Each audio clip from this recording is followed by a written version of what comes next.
Hi friends, welcome to Veeru vlogs. మనం ఇప్పుడు ద్వారకా తిరుమల పుణ్యక్షేత్రం గురించి తెలుసుకోబోతున్నాం. Please subscribe my channel, like, share friends. Tirupati Sri Venkateswara Swamy వారి పుణ్యక్షేత్రం ఎంతటి ప్రసిద్ధిగాంచిందో అలాంటి పేరు ప్రఖ్యాతులున్న మరొక పుణ్యక్షేత్రమే ఈ ద్వారకా తిరుమల. ఆంధ్రప్రదేశ్లోని పశ్చిమ గోదావరి జిల్లాలో ఏలూరుకు 15 కిలోమీటర్ల దూరంలో ఉన్నది. ఈ క్షేత్రాన్ని చిన్న తిరుపతి అని కూడా పిలుస్తారు. స్థల పురాణం విషయంలో ద్వారక మహర్షి అనే భక్తుడు ప్రతి సంవత్సరము శ్రీ వెంకటేశ్వర స్వామి వారిని దర్శించుకోవడానికి తిరుపతి వెళ్ళేవారట.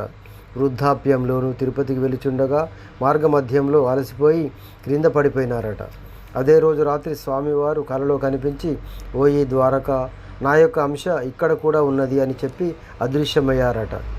అంతటా ద్వారక మహర్షి మరునాడు ఉదయమే లేచి వెదకగా ఒక కోనేరు కనిపించగా అందులో స్నానమాచరించుండగా ఒక గరుడ పక్షి వచ్చి ఎగురుతూ కృష్ణ కృష్ణ అంటూ ఈశాన్య వైపుగా వెళ్ళిపోయింది. అదే దిశకు వెళ్ళి చూడగా ఒక పుట్టలో దివ్య తేజస్సుతో శ్రీ వెంకటేశ్వర స్వామి వారి ప్రతిమ కనిపించిందట. కొంతమంది భక్తులతో కలిసి శ్రీ స్వామివారిని శేషాచలం కొండపైన ప్రతిష్ఠించడం జరిగిందని చెప్తారు. తర్వాత ఇదే ద్వారకా తిరుమలగా ప్రసిద్ధి చెందింది. ఈ క్షేత్రానికి మైలవరం చెందిన జమీందారులైన సూరపనేని వంశీయులే వంశ పారంపర్యంగా ధర్మకర్తలుగా చెలమణి అవుతున్నారు. విజయవాడ, విశాఖపట్నం మార్గంలో ఏలూరు లేదా భీమడోలులో దిగి బస్సులో వెళ్ళవచ్చు. ఇక్కడ యాత్రికులకు ఉచిత నిత్యాన్నదాన భోజన పథకం అమలవుతున్నది. ఆశ్వేజ మాసంలో జరిగే స్వామివారి కళ్యాణోత్సవమునకు రాష్ట్రం నలుమూల నుండి భక్తులు విచ్చేసి కన్నుల పండుగ పెద్ద తిరుపతికి వెళ్ళలేని భక్తులు ఈ ద్వారకా తిరుమల దర్శనం చేసుకున్న తిరుపతి వెళ్ళినంత పుణ్యఫలం లభిస్తుందని భక్తులు ప్రగాఢంగా విశ్వసిస్తారు. ధనుర్మాసంలో జరిగే గోదాదేవి కళ్యాణోత్సవం ఎంతో కన్నుల పండుగగా నిర్వహిస్తారు. కొత్తగా పెళ్ళైన దంపతులు ఎక్కువగా ఈ ఆలయాన్ని దర్శించుకుంటుంటారు. త్రేతాయుగంలోనే స్వామివారు ఈ శేషాచలం కొండపై వెలిశారని పురాణ కథనం. ఈ ఆలయం స్వయం వ్యక్త ఆర్ష క్షేత్రం, అనగా స్వయంగా స్వామివారే వెలిసిన క్షేత్రం. వేంగి చాళుక్యుల కాలంలో మొదట స్వామివారికి ఆలయాన్ని నిర్మించారని తెలుస్తుంది. దక్షిణ భారతదేశంలో దక్షిణ దిశగా గర్భాలయ ముఖద్వారం కలిగి ఉన్న ఏకైక దేవాలయం ఈ ద్వారకా తిరుమల.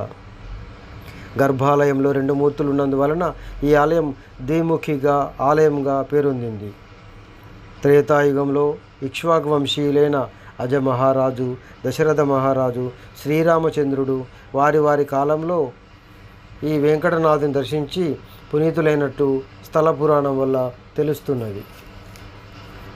స్వామివారి యొక్క పాదాలు పుట్టలో ఉండడం వలన స్వామివారిని పూర్తిగా దర్శించుకునే భాగ్యం భక్తులకు కలగడం లేదని శ్రీ రామానుజాచార్యుల వారు తిరుమల నుండి మరొక మూర్తిని తెప్పించి ప్రతిష్ఠించడం జరిగింది. అప్పటి నుండి ద్వారకా తిరుమలలో వెంకటేశ్వర స్వామి ఇరుమూర్తులను దర్శించుకునే భాగ్యం భక్తులకు కలుగుతున్నది. ఈ క్షేత్రం 17వ శతాబ్దం నాటిదని చెబుతుంటారు. పొడవైన ప్రాకారాలతో, గాలి గోపురాలతో అలరారుతుంటుంది ఆలయం. అలమేలు మంగ తాయారు, గోదాదేవి అమ్మవార్లకు కూడా ఈ ఆలయ ప్రాంగణంలోనే ప్రత్యేకంగా ఆలయాలను నిర్మించారు. ఈ ద్వారకా తిరుమల లేదా చిన్న తిరుపతి వద్ద మొక్కుకున్న భక్తులు వారి మొక్కులను కూడా ఇక్కడే తీర్చుకోవాలని చెబుతారు. వైశాఖ మాసంలోనూ ఆశ్వేజ మాసంలోనూ 2 సార్లు కళ్యాణోత్సవాన్ని జరిపిస్తారు. ప్రతి శుక్రవారం, శనివారం, పౌర్ణమి, పునర్వసు, ఏకాదశి, అమావాస్య, సంక్రమణం రోజులలో 4 మండపాలలో విశేష ఆరాధనలు, కైంకర్యాలను నిర్వహిస్తారు. ఈ యొక్క ఆలయం దర్శన వేళలు ప్రతిరోజు ఉదయం 6 గంటల నుండి 1 గంట వరకు, మధ్యాహ్నం 3 గంటల నుండి 9 గంటల వరకు, అదేవిధంగా శనివారం, ఆదివారం పండుగలు విశేషమైన రోజులలో ఉదయం 5 గంటల నుండి రాత్రి 9 గంటల వరకు నిర్విరామంగా దర్శనానికి అనుమతిస్తారు. ఈ ఆలయంలో గోశాలను ప్రత్యేకంగా నిర్వహిస్తున్నారు. సర్వ వేదమయం వందే సర్వదేవ స్వరూపిణీం గాం సర్వలోక జననీం అంటూ భక్తులు గోవులను పూజిస్తుంటారు.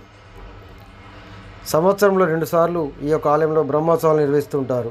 స్వయం సిద్ధిమూర్తికి వైశాఖ మాసంలోను, ప్రతిష్ఠిత మూర్తికి ఆశ్వేజ మాసంలోను, అధిక మాసంలోను మరొకసారి బ్రహ్మోత్సవాలను కడు కమనీయంగా రమణీయంగా నిర్వహిస్తుంటారు.